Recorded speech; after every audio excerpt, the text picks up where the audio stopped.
Усім прывітанне яшчэ раз, з вами па-ранейшаму Зміцер Лугашук. Працягваем абмяркоўваць падзею Беларусі і за яе межамі, і працягнем мы гэтае абмеркаванне з эксперткай па міжнароднай палітыцы, кандыдаткай гістарычных навук Розай Турарбекавай. Добрый дзень, спадарня Роза. Добрый день, Зміцер. Сёння трошку незвычайны дзень і час мы з вами сустрэліся. Часам у нас, як і у выпадку з Фрыдманам, здараюцца такі плаваючы графік эфіраў, але ўсе мы занятыя людзі, асабліва вы, таму даводзіцца падстройвацца. Ну, я маю на увазе экспертаў,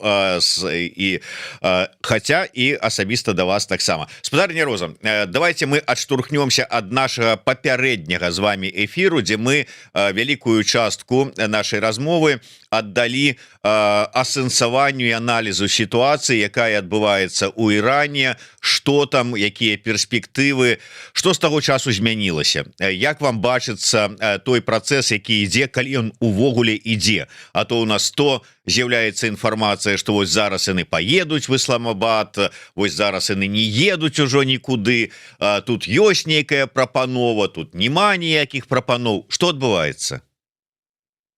Ну, як і говорила у апошнім эфірі, праваліўся гэты саміт. Я маю на увазе гэта сустрэча, пачатак размовы, таму што бакі не былі гатовы, і ёсць шмат прадасцярог адносна таго, што яны ввогуле не прапрацавалі вось гэтую сваю аджэнду. Насамрэч, перамовы адбываюцца ў такім укосным рэжыме праз пакістанскую сторону, праз пакістанскі бок. Вось, ну і не толькі праз яго, таму што я вось зараз чытаю, якія адбываюцца сустрэчы, якія павінны падрыхтаваць гэтыя перамовы. І, напрыклад, ведаеце, што міністр иностранных дел, міністр замежных спраў Ірана, ён сустракаўся з Пуцінам. Так. І таму геаграфія падрыхтоўкі пашыраецца. Но это было предказальна, подключение не толькі России, но и таксама Китая. Про Китай веде зараз размову нават Трамп, што, мабыць, Китай дапаможа ў гэтых перамовах. Ну, бачыць, з майго пункту гледжання, гэта відавочна, што гэтыя перамовы будуць не толькі складаныя, што яны, з майго пункту гледжання, зараз ўсё ж таки больш скорее будут провальными, нежели чем поспеховыми, потому что стороны бакі насамрэч не падрыхтованыя, не ў тым сэнсе, што яны не разумеюць, чаму бы яны стремились, якая мета ў іх. Вось, а тое, што іх інтарэсы, яны з'яўляюцца супярэчлівымі і нават дыаметральна супярэчлівымі. У гэтым справа. І знайсці вось такую развязку гэтага вельмі складана, і для гэтага, па-першае, патрэбна, каб не было такого покрокового, медійного суправадзення. Тому што калі Трамп, я не ведаю, колькі твітаў он можа напісаць, я маю на увазе, колькі допісаў можа напісаць у дзень, гэта дрэнна ўплывае на дыпламатію. І гэта ўжо прызнана, ну, это відавочна ўсім. Это першая праблема. Другая праблема у тым, што у Трампа насамрэч ёсць такія праблемы, з якімі ему это необходимо вырашить, это проблема, потому что у него руки связаны все ж таки. У яго есть определенные лимиты. И у чым это лимиты? По-перше, это то, что его этот военный срок, он скончивается 1 мая. Я маю на увазе его неограниченные военные полномочия. І з 1 травня може так здариться, що Конгрес з Сенатом, по-перше, це Сенат, можуть накласти ось гэты ограничения, які предугледжены резолюцией, не памятаю, 1973 кажется, руку, потому что это не дыктатура ўсё ж таки, гэта дэмакратія, і у Кангрэса і Сената ёсць улада, калі мы гаворым пра заключение мира и объявление войны. Вось, и тут вось это как раз вот тэрмін, это 1 мая. По-другое, Трамп хоча, ну, с каким-то, не ведаю, не на щите, а со щитом, я думаю, приехать к Си Цзиньпиню. У него визит в Китае запланирован на 14-15 мая. И, конечно, приехать ослабленным, да, в Пекин ему не хочется совсем. Вот. Ну и есть, конечно, региональные ограничения, которые могут очень сильно влиять на действия всех сторон. И Иран, и стран Персидского залива, и Пакистан. Я имею в виду приближающееся время хаджа. Приближающееся время хаджа означает, что в Саудовскую Аравию должны направиться миллионы мусульман, которые желают совершить хадж, и которые уже получили разрешение на въезд в страну с тем, чтобы этот хадж совершить. Время хаджа с 24 по 26 мая, но уже на сегодняшний день вступили в силу ограничения, по-моему, с 18 апреля вступили в силу ограничения на въезд в Саудовскую Аравию и особенно на въезд в Мекку. Вот. Ежегодное вот это, извините, мероприятие религиозное, да, оно является, наверное, самым популярным в мире, потому что одновременно в одном месте собираются миллионы людей, и для того, чтобы они въехали, пришли, подошли к Каабе, обошли Каабу, вышли, да, и уехали, для этого нужно не 3 дня, а для этого нужно по меньшей мере 20 дней. И Саудовская Аравия, она имеет как бы обязательство обеспечить безопасность всех прибывающих мусульман, которые получили разрешение на хадж в этом году. Вот. И это очень серьезная вещь для мусульман и для всего мусульманского мира. И, конечно, в этих условиях, если вдруг случится, там, я не знаю, падение самолета или теракт, вот, что, кстати говоря, вполне возможно в подобных условиях, то как бы это дополнительные проблемы будет создавать. Потому что такое скопление людей в одном месте, там ежегодно и так в давках гибнет несколько десятков, в некоторых случаях бывает и больше человек. Вот. А если там приключится теракт, как, кстати говоря, уже когда-то бывало, там могут погибнуть и не десятки человек. Вот. Поэтому все это в целом рождает вот такие как бы условия стеснения, да, буквально.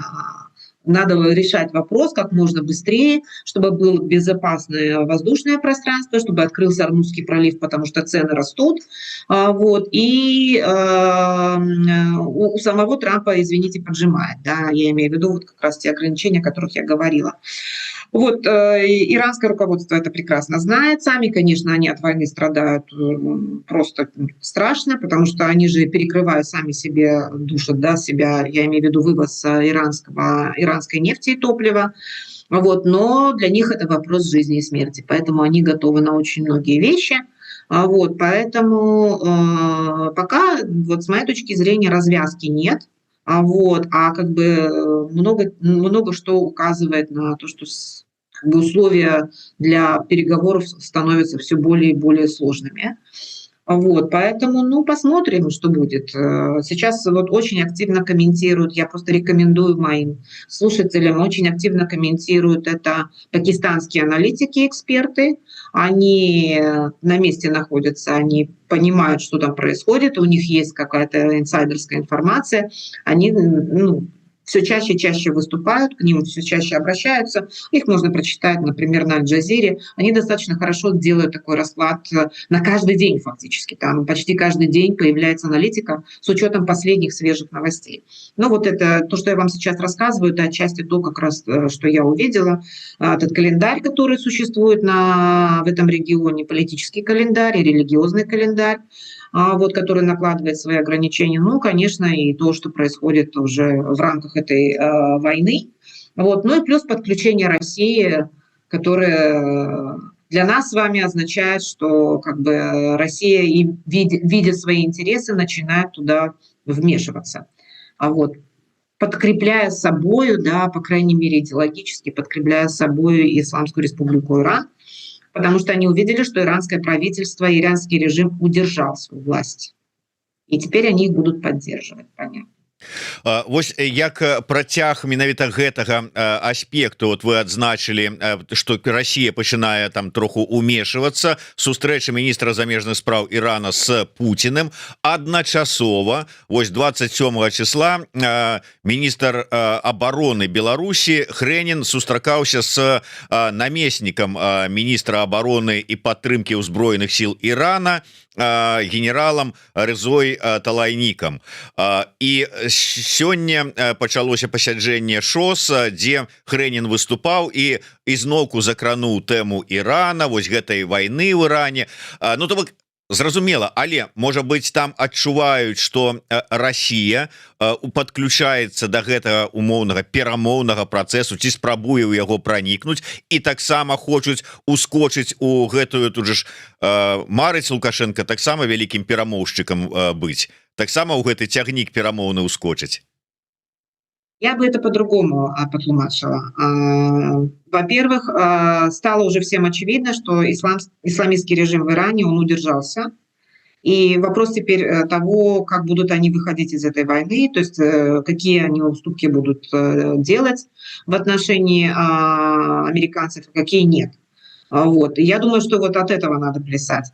И то, что в этом убедились и в Москве, и в Минске, это очевидно. Теперь дело осталось за другим. То есть кто на что гораст, кто во что гораст, какую помощь может оказать. Вот. Что касается России, она может оказать помощь на более высоком, конечно, уровне, хотя Россия ведет такую кровопролитную и с большими издержками для себя сейчас войну в Украине, это всем очевидно. Вот. Но как бы продемонстрировать единство рядов перед, там, они там даже назвали это тоталитарными силами, это, если что, про США, Европейский Союз, тоталитарные силы. Вот, это буквально цитата.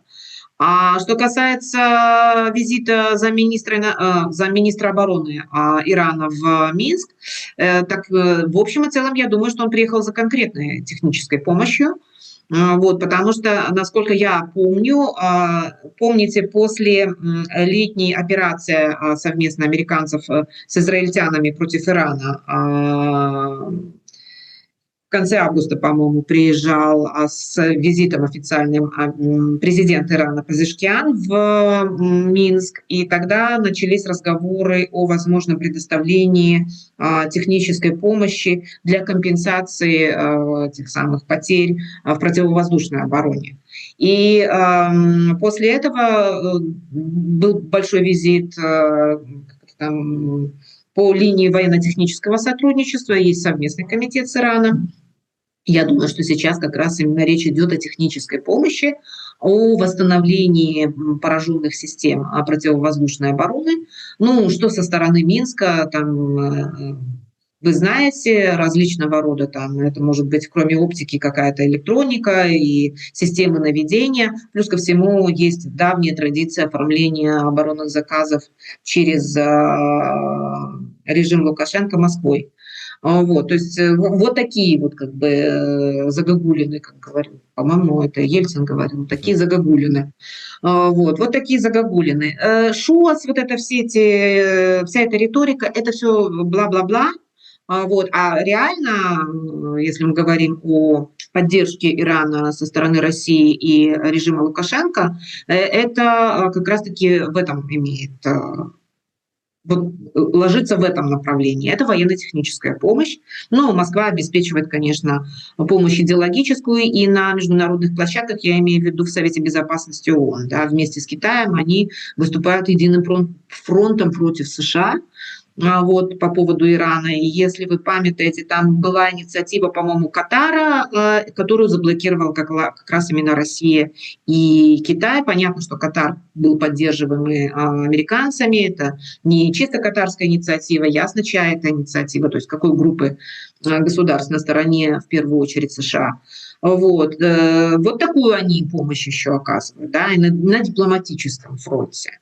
Вот. И я думаю, что вот Трамп, когда полетит в Пекин, он как раз-таки будет обсуждать иранский вопрос с Си Цзиньпинем и вот возможности урегулирования с тем, чтобы Пекин как-то поспособствовал или повлиял на Тегеран, чтобы Тегеран начал переговоры по самому главному вопросу. Наконец-то с целью определилась администрация Трампа, что они хотят, чего они хотят добиться. Они хотят добиться ядерной сделки. Тегеран на сегодняшний день еще не готов обсуждать такие вопросы в таком спешном алармистском режиме. Они не готовы. Суть их предложения заключается в том, что вначале Ормуз, потом ядерная сделка. Суть американского предложения заключается в начале ядерная сделка, потом Ормуз. Значит, утром деньги, вечером стулья или наоборот. Ну, по крайней мере, теперь ясно, кто чего хочет, у кого какие интересы. Они являются, конечно же, пока видятся как прямо противоположные. Теперь задача найти развязку. И вот дипломатические усилия, там, предпринимаемые вокруг этого, они колоссальные, потому что я вижу, какие ресурсы задействованы, там параллельно задействована Турция, Египет, Катар, Оман, Франция тоже принимают в этом участие, потому что я знаю, что у иранцев был разговор. Вот. Параллельно идет тайные встречи не в Пакистане, например, а в Омане, я имею в виду в Маскате, там можно почитать тоже об этом, где в первую очередь встречались представители разведывательных сообществ. Но это стало известно благодаря нашим дорогим, уважаемым пакистанским коллегам. Они вот это все выдали в паблик. Непонятно, что там происходит, но понятно, что там все-таки встречи происходят. Я уже стала смотреть на это чуть-чуть более оптимистично, чем это было неделю тому назад. По крайней мере, это уже похоже на подготовку, и стороны как бы артикулировали свои интересы. Это уже хорошо. Ну, с інтарэсамі, як вы слушна заўважаеце, стала больш-менш зразумела. Зараз толькі і незразумела, як это Трамп гаворыць, у кого якія карты. Покажите, какие у вас карты, да? І тут вот хто што мае у якасці аргументацыі на сваю карысць. Ормуз находится в зоне досягаемости иранских военно-воздушных сил, военно-воздушных, там, ракетных и так далее. И с этим, к сожалению, американцы ничего сделать еще пока не могут. То есть понятно, что решение разблокировки Ормуза, как бы американцы не изображали, что это в их руках, на самом деле это вопрос того, как этот вопрос будут решать иранцы. Потому что проблема заключается в том, что если вы хотите подписать договор, то чего хотят страны Персидского залива, они хотят долгосрочных обязательств со стороны Ирана, чтобы он больше такого не устраивал. Не минировал, не стрелял, там, не закрывал Ормузский пролив. То есть они не хотят сейчас его заблокировать на ближайшие несколько месяцев. Нет, они хотят получить гарантии, что больше такого не произойдет. А когда вы хотите получить такие гарантии, недостаточно просто там прислать, я не знаю, американский флот, разминировать Ормузский пролив и все на том. Флот уйдет, а пролив останется. А Иран останется, самое главное. Иран-то на месте останется. В этом проблема. И страны Персидского залива теперь добиваются, особенно Саудовская Аравия, Объединенные Арабские Эмираты, они сейчас добиваются от американцев, чтобы американцы в первую очередь добились от Ирана гарантий по проливу. То есть даже у стран Персидского залива на первом месте теперь стоит пролив даже, а не ядерная программа Ирана. Что сильно отличается от ситуации в 2015-2016 году, кстати говоря. То есть страны Персидского залива на сегодняшний день убедились в военном потенциале Ирана. На собственной шкуре, я бы сказала так. И что американцы не могут с этим ничего сделать. А что гэта могуць быць за гаранты, ці можна давяраць этим гарантыям? Вот сёння, сыходзячы з сітуацыі, у якой апынуўся Іран, ён можа там пайсці насустрач, там паабяцаць, мы будзем, да, пройдзе там пэўны час, яны адновяць усе свае магчымасці, ресурсы. Это будут гарантии взаимного характера. А дело в том, что Иран-то как раз-таки не демонстрировал свою недоговороспособность и свою непоследовательность в международных соглашениях. Это демонстрировала администрация Трампа. Они сорвали ядерную сделку, которая была заключена в 2015 году. Поэтому здесь доверять надо, нет, не доверять надо не этой стороне, другой стороне. Вот почему, собственно говоря, сегодня иранцы такие, с точки зрения международных отношений, с точки зрения вот этих переговоров, почему они такие жесткие? Они больше не купятся на то, что было раньше. Они хотят получить гарантии, в том числе и со стороны стран Персидского залива, насколько я понимаю. Может быть, и даже шире. Ну, дальше уже как бы начинаются спекуляции. Но из того, что я сейчас читаю, становится понятным, что на что они бы хотели бы поменять. Спадарня Роза, тэрміновыя навіны. Я акурат таки вось хацеў ад вас такой троху канспіралогіі, але апынулася, што канспіралогіі не атрымаецца, таму што развязалася гэта сітуацыя. Як вы напэўна ўжо чыталі, учора у Варшаве і з прэзідэнтам Каралем Навроцкім і з міністрам замежных спраў Радославам Сікорскім сустракаўся спецпрадстаўнік Трампа па Беларусі Джон Коул. І вось толькі што стало вядома, што адбыўся абмен палітвязнямі на волі Анджэй Пачобут і яшчэ 4 чалавекі, а палякі аддалі рэжыму 5 затрыманых. Што это за затрыманыя, я пакуль не бачу, не магу прачытаць, але тым не менш, вось менавіта обмен 5 на 5, як это называюць беларускія улады, адбыўся падчас візіту вось Трампа у Варшаву. Амерыканскі дыпламат сустракаўся з прэм'ерам Тускам і Навроцкім, пишуць СМИ.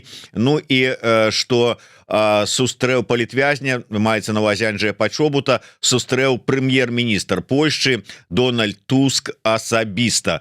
Як вы ацэньваеце вось гэтую сітуацыю? Гэта ну как бы чарговы этап перамоваў паміж Вашынгтонам і Мінскам? Гэта пашырэнне вось гэтага перамоўнага трэка, далучэнне да яго Варшавы, ці вот як это выглядае? Ну, я так зразумела, што пашырэнне адбылося яшчэ раней, но это было ў Вашынгтоне. Памятаеце, былі такія звесткі адносна таго, што там адбываюцца кантакты у Вашынгтоне, я маю на увазе, паміж беларускім бокам с одного боку, з другого боку амерыканцы, палякі і літоўцы. Вось і мы з вами зараз бачым вось, з майго пункту гледжання вынікі гэтых контактаў. Ну, конечно, як можна ацэньваць вызваленне Пачобута, Анджэя Пачобута? Я вельмі радая, што он зараз на волі. Траекратная ура. Вось напрыканцы мы все ж таки убачылі яго і тых, хто был таксама за кратамі, я маю на увазе гэты 5 чалавек, но я не разумею в обмен на кого. Вось калі мы, ну трэба як бы удакладніць в обмен на кого і чаму так здарылася, но бачыце, амерыканская дыпламатыя, яна дэманструе сваю эфектыўнасць, яна здольна вырашыць, напрыклад, запыты з боку сваіх сяброў. Я маю на увазе польскі ўрад ці літоўскі ўрад. Но літоўскі ўрад, вы ведаеце, яны атрымалі ўсё ж такі фуры назад. Вось, а палякі яны атрымалі таго чалавека, пра якога они вели увесь гэты час перамовы. Таму гэта, конечно, гэта вельмі добрая навіна. Я спадзяюся, што тыя 5 чалавек, якія былі выдадзены беларускай стороне, вось яны не маюць такого палітычнага як бы контексту. Или маюць, я маю на увазе, што яны з'яўляюцца, напрыклад, агентамі служб бяспекі з беларускага боку. Я спадзяюся на гэта. Вот, ну и, как говорится, туда ему дорога. Вот, поэтому, ну, добра, что такое адбываецца, добра, что мы бачым вызваленне, потому что некі час вось, мы не чулі ніякой навіны пра гэта. Ну вось больш падрабязна, але ўсё адно незразумела. То бок с аднаго боку, вось па-першае, значыцца, вось гэтую аперацыю по абмене правялі, як паведамляецца, с аднаго боку КДБ лукашэнкаўская, з другого боку АБВ, польскія спецслужбы. З іншага боку, значыцца, Беларусь і Россия кажуць, што адпусцілі 5 чалавек, ну то есть вот з гэтага боку, з беларуска, асуджаных за шпіянаж, то бок пачобут і плюс яшчэ нібыта 4 шпіёны. Ну і пачобут атрымліваецца таксама шпіён у іх разуменні. Але узамен з Еўросаюза паехалі 5 грамадзян, затрыманых на тэрыторыі розных краін ЕС і іншых дзяржаў. Гэта грамадзяне Беларусі, России і іншых краін СНД. Ну, то бок тыя, хто быў затрыманы на тэрыторыі Еўросаюза, таксама за шпіянаж на карысць альбо Беларусі, альбо России. Вот, ну вот, Беларусь и Россия вызвалілі 3 грамадзянаў Польшчы, у тым ліку пачобута, і 2 грамадзянаў Молдовы. Вось такая широкая... Ну, ведаете, как это там, практики холодной войны отбываются зараз. И вось подняли старые методички, ну, наши там методички не забывали, вось, а, конечно, там, например, европейские краины, яны подзабыли, яны трохи подзабыли, хто з імі побач, ты люди, ты спецслужбы, якія ніколі не забывали свои методички, свои методы и так далее. Вось, ну что, яны вымушаны зараз і таксама практыкаваць вось тое, што было калісьці там у холодную вайну. І вы ведаеце добра про тое, што гэта было, ну, звычайным делом, калі шпіёна на шпіёна меняли. Вось, это к вопросу о том, что какая сейчас система и климат международных отношений на европейском континенте. Очень близкий до холодной войны. При том, что не только холодная, а и горячая война ведется. Але атрымліваецца досыць такая цікавая сітуацыя. Абмен шпіёнамі с одного боку и с другого боку, але вот с боку вот Беларусі і России вызваленых, сярод вызваленых імі, ну, нібыта шпіёнаў, можа там сапраўды там 4 сапраўдных там людзей, якія перадавалі інфармацыю на карысць туды, і пачобут. То бок там мы не ведаем людзей, мы не ведаем там...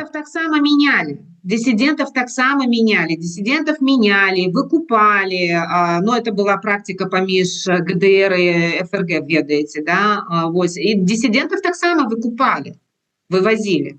И, конечно, ну, потом их пропаганда хлусила, там, я не ведаю, обзывала их там вся опошними словами, вот, конечно, там, и кожный второй, да, шпион, понятно. Так в Советском Союзе это была такая распространенная практика, я маю на увазі чуть что, так и шпионами объявлять, да. Ну откуда же столько шпионов взять-то, понимаете? Это же какие мощные западные спецслужбы были, что там чуть не миллионами людей объявляли, да, врагами государства. Я хотела тут добавить, что если бы писать настоящую историю, да, КГБ и историю того, как они ловили настоящих шпионов, а не придуманных, да, пропаганды, то там они бы, как бы, свидетели этого, они бы сказали, что поймать шпиона – это большая редкость, и за это вручали большие ордена. Вот, поэтому, как бы, вы меня извините, но если вот за эти 5 шпионов никто не получил, по крайней мере, там, не знаю, я не знаю сейчас орденов, извините, не интересовалась, но что-то, например, да, там ордена Ленина или там Героя Советского Союза, как это было раньше, то тогда, извините, это не шпион, это так, это вранье. Вот, и по большей части, там, и 100% это, как правило, 90% это было вранье. Людей ложно обвиняли. Это ясно. Потому что настоящего шпиона поймать было крайне... Это была большая редкость, надо сказать. Вот. Но это секьюритизация, которая в голове, да, у советских и постсоветских, как бы, людей, в том числе те, которые работают на спецслужбы, да, это отличительная черта. Там есть, нету, но, как бы, людей арестовывают и дела изобретаются. Я такие практики вижу в Казахстане, в Азербайджане, в России, ну, про Беларусь, понятно, вам известно. Ну так, Потому безумовно. что там действуют старые лекалы работы старого советского КГБ. И никак это не вытравливается. Спецслужбы в этих странах, в авторитарных и тоталитарных или полутоталитарных, они не находятся под гражданским контролем и никогда и не находились. Поэтому практики у них и система осталась советская точно. Вопрос только там ресурсов и все.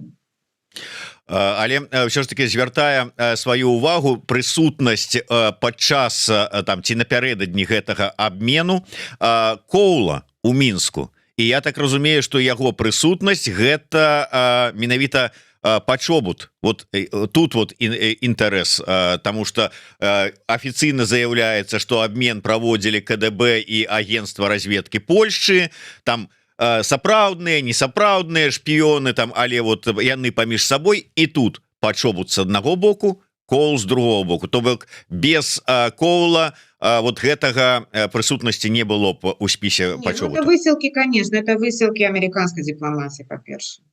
Ну, понятно, техническое сопровождение спецслужб, но ясное дело, что и не Тертель с той стороны решал.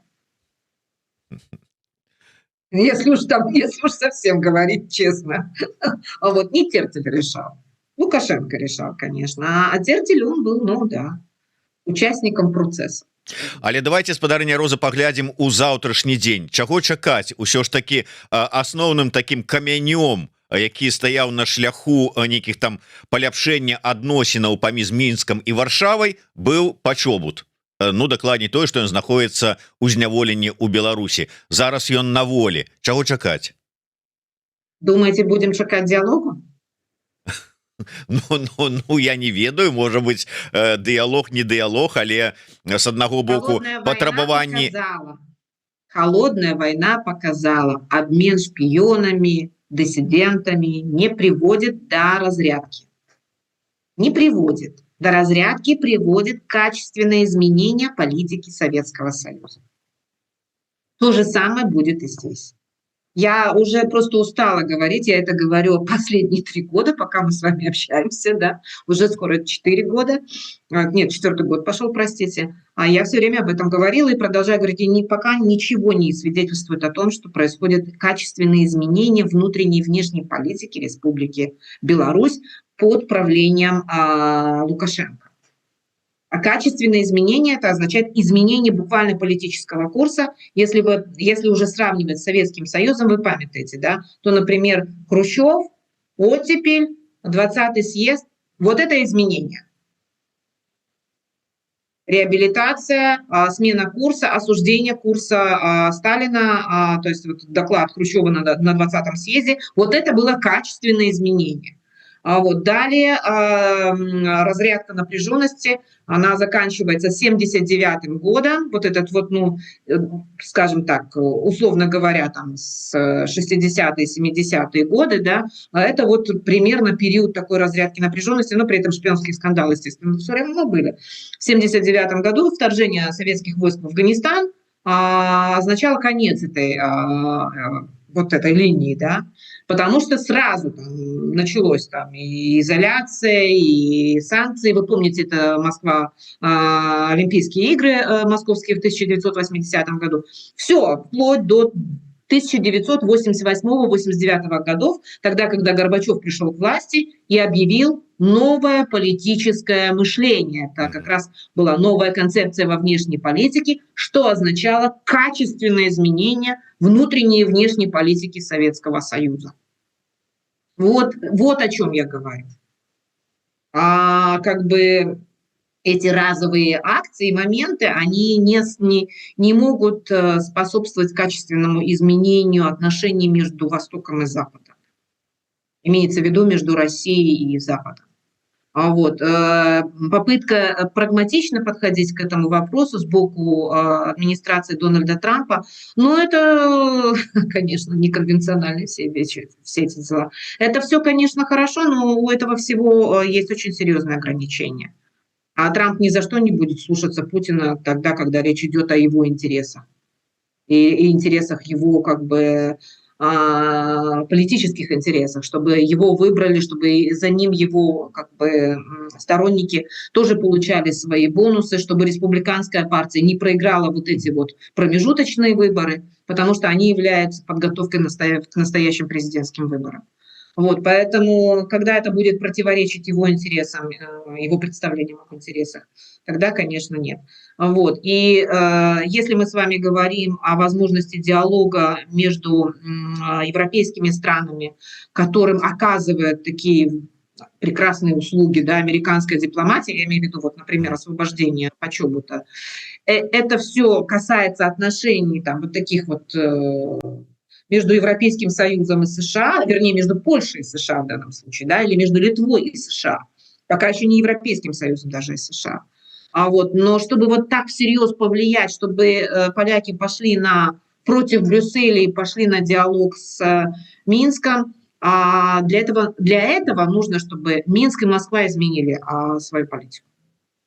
А как известно, нелегальная миграция, БПЛА, война. О чем речь? Один Почобут. При том, что для нас это как бы плюс большой, мы этого ждали, но есть человеческое, есть политическое, к сожалению. И политическое – это нечеловеческое. Иногда античеловеческое. В данном случае, когда мы с вами говорим о международных отношениях, особенно тех международных отношениях, о том климате, который сегодня, это нечеловеческое. На жаль. Это нечеловеческое. Когда речь идет о политике, речь идет о ресурсах, интересах, стратегиях. И на фоне всего этого судьба людей, к сожалению, может потеряться. Собственно, мы с вами это наблюдаем постоянно, по-моему. І ўсё ж таки прысутнасць Коула наводзіць на думку, што як это звычайна было ў папярэдніх вызваленнях, што вы вызваляеце, наўзамен нешта атрымліваеце. І вот калі б тут быў просто обмен... Извините, тут было 5 на 5. Какое? Чего еще? Мы взяли 5, отдали 5. Что-то еще какие-то там гратис. Это мы так думаем, это наше, да, а у Лукашенки ж, я так подозрюю, я ж вам целого Почобута отдаю. Дайте мне что-нибудь еще за это. Я думаю, что как раз-таки в качестве бонуса может быть именно попытка организации хоть какого-то там диалога с польской стороной. Но я не уверена. Я не уверена. Мне кажется, что вот то, что мы сейчас с вами обсуждаем, это спекуляция. А если говорить стратегически, ситуация не меняется. Она от освобождения 5 человек, она не меняется. Она даже от освобождения 200 человек не меняется. Вот в чем дело. Включая лауреата Нобелевской премии, лидеров протеста 2020 года, и там через запятую можно называть фамилии нам с вами известных и бесценных людей.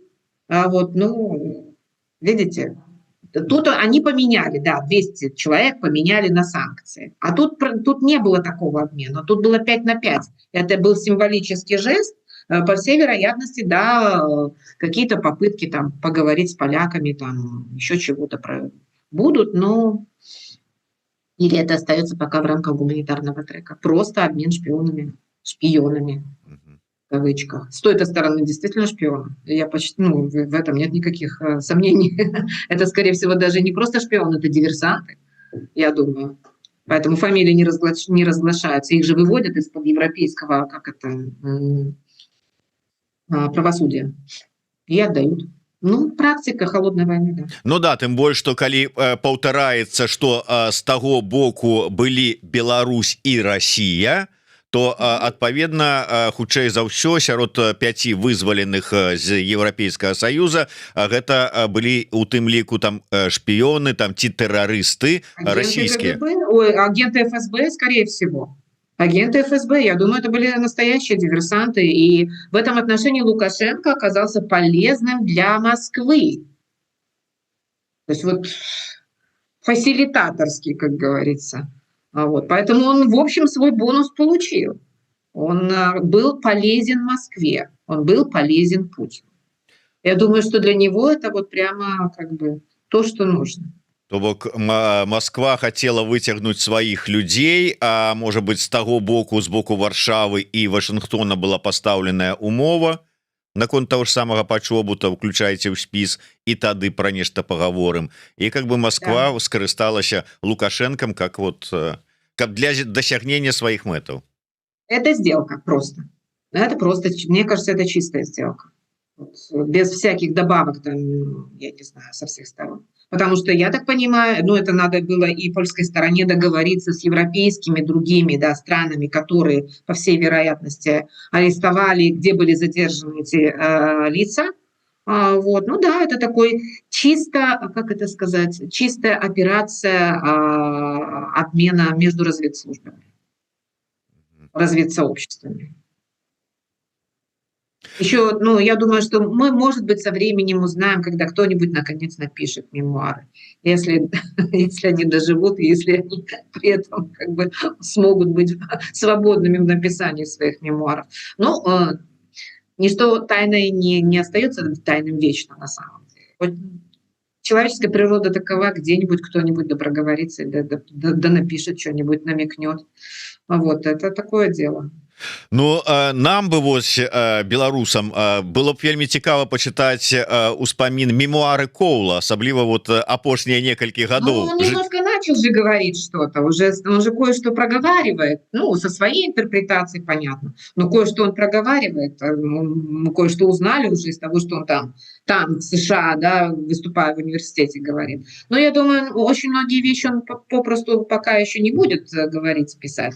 Я бы почитала не его мемуары, я бы почитала мемуары Кристофера Смита. Но, боюсь, вот как раз этих мемуаров мы можем и не дождаться. Ну да, было б цікава. А Или Тертель на пенсии вдруг напишет. Тертель? На пенсии напишет. Ну да, это не их жанр. Да. Что-то шмат розных вось былых міністраў МУС на адстаўцы лукашэнкаўскіх, что-то ни от кого мы не бачым мемуараў. Не, пока Лукашенко жив, может быть, потом, когда-нибудь. Спадарня Роза, я разумею, что прысутнасць тут Коула для вось гэтага працэса вызвалення пачобута важная, тым больш вот акурат такі і перамовы яго і з Сікорскім, і з Наўродскім заадно, але як вы лічыце, ну ўсё ж таки, наколькі я разумею, па тэрмінах набліжаецца вось гэты так регулярны поездки Коула у Мінск, можа быть адразу ці ўсё ж таки праз Вашынгтон? Не ведаю, калі адбылося апошняе вызваленне наших палізняволеных, я маю на увазе массовое, по календару паглядзіце, калі это адбылося.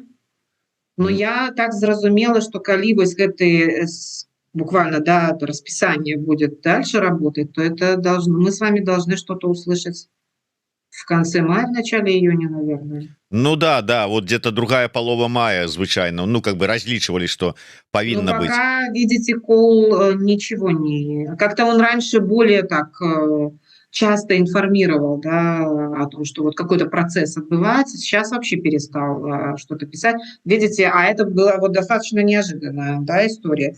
Я имею в виду приезд Коула и вызволение этого Почобута. Значит, ну, как бы разведслужбы, понимаете, для них-то самое главное, это они в тени все время работают.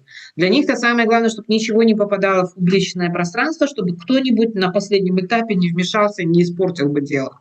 Обычно поэтому они и скрывают все до конца.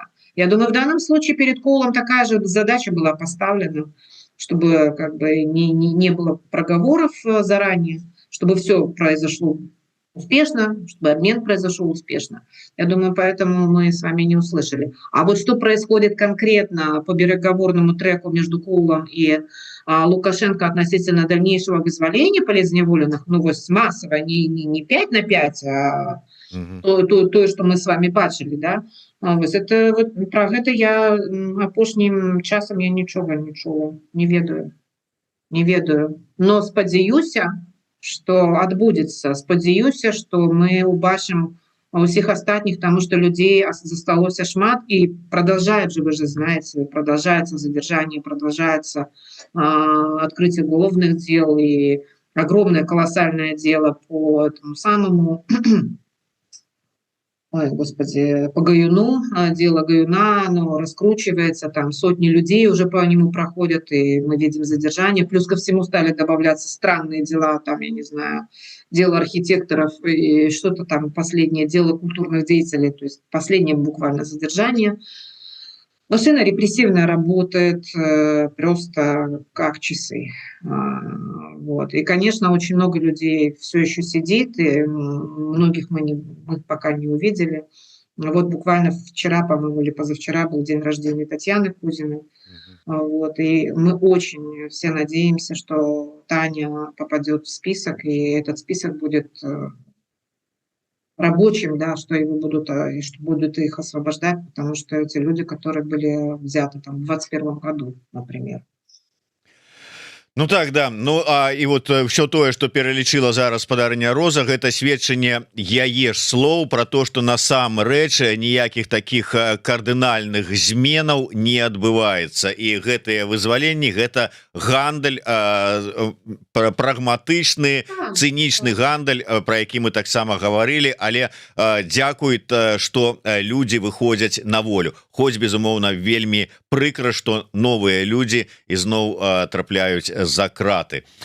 Дзякуй вялікі, спадарня Роза. Чакаем, мы ўсё бліжэй, я спадзяюся, до таго, калі мы зможам паглядзець ваши лекцыі про іслам, таму у чаканні, а гэта ўжо будзе хутка. Подписывайтеся на YouTube канал спадарні Розы, спасылочка будзе у нас тут у опісанні до гэтага стрыма. Ну і безумоўна подписывайтеся на YouTube канал Еврорада, ставьте свои падабайкі, націскайте на звоночек, расширвайте, калі для вас гэта бяспечна. Ну і безумоўна яшчэ раз вітаем нашага даўняга сябра і калегу Анджэя Пачобута на волі. До сустрэчы, жыве Беларусь. Жыве Беларусь.